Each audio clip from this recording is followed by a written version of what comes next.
শহুরে পরিবেশে থাকতে থাকতে হাঁপিয়ে উঠছেন? নির্জন সুন্দর গ্রাম্য পরিবেশ ও পাহাড়ের অপরূপ সৌন্দর্য একসঙ্গে পেতে চান?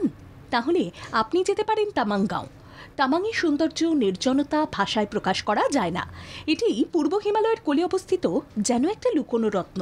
সমুদ্রপৃষ্ঠ থেকে ৭,০০০ ফুটেরও বেশি উচ্চতায় সিঙ্গালীলা জাতীয় উদ্যানের বুকে অবস্থিত একটি ছোট নির্জন গ্রাম তামাংগাঁও পাহাড়ের দর্শনীয় দৃশ্যে পরিপূর্ণ। এই অদ্ভুত ছোট্ট গ্রামটি প্রকৃতিপ্রেমীদের জন্য আনন্দদায়ক এবং অ্যাডভেঞ্চার সন্ধানকারী ও ট্রেকারদের জন্য একটি ট্রিট, যারা অফবিট অবস্থানগুলি অন্বেষণ করতে পছন্দ করে।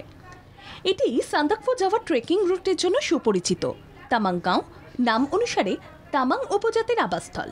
কৃষিকাজই তাদের প্রধান জীবিকা এবং তারা সারা বছরই ছোট ছোট জমিতে শস্য ও সবজি চাষ করে থাকে। এখানকার বাসিন্দারা খুব সহজ সরল। তবে তামাংগাঁওতে কোনো হোটেল নেই, কারণ জায়গাটি এখনও পর্যটন স্পট হিসেবে গড়ে ওঠেনি। কিন্তু ফ্রি সোল স্টেতে হোমস্টের ব্যবস্থা রয়েছে। তামাংগাঁও থেকে ৩ তলে জঙ্গল খুব কাছেই। গ্রাম থেকে একটু হাঁটলেই ঘন জঙ্গলে যাওয়া যায়, তাই মনকে শান্ত শীতল করে তুলতে তামাংগাঁওয়ের জুড়ি মেলা ভার। তাই আপনি বেশি দেরি না করে চটপট ঘুরে আসুন এই স্থান থেকে। কিভাবে যাবেন ভাবছেন?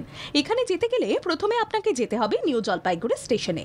সেখান থেকে গাড়ি ভাড়া করে পৌঁছে যান দার্জিলিং গিয়ে গাড়ি ভাড়া করে পৌঁছে যান তামাংগাঁওতে। তবে আর ভাবনা কিসের? কিভাবে যাবেন সেই ভাবনাও তো দূর হলো। তাহলে দেরি না করে চটপট ব্যাগ গুছিয়ে নিন আর বেরিয়ে পড়ুন আপনার অফবিট ডেস্টিনেশন তামাংগাঁওতে।